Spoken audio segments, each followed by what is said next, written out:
Hello guys, আজকে আবার একটা নতুন রেসিপি নিয়ে চলে এসেছি। তো চলো শুরু করা যাক। প্রথমে গ্যাস জ্বালিয়ে একটা বাটি বসিয়ে তার মধ্যে দুধ দিয়ে আর কিছুটা আখের গুড় দিয়ে ভালো করে গলিয়ে নিতে হবে।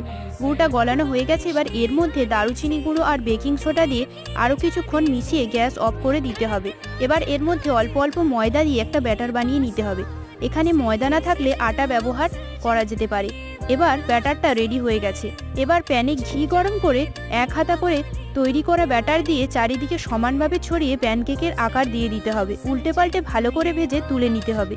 এবার ভাজা প্যানকেকগুলোর মধ্যে এরকম গলানো আইসক্রিম দিয়ে দিতে হবে।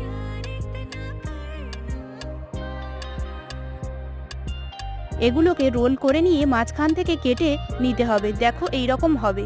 তৈরি হয়ে গেল গুড়ের প্যানকেক। এটা দেখতে যেমন সুন্দর হয়েছে, খেতেও কিন্তু খুব সুন্দর হয়। একবার বাড়িতে বানিয়ে দেখবেন আর তারপর কমেন্ট করে জানাবেন এটা খেতে কেমন হয়েছিল।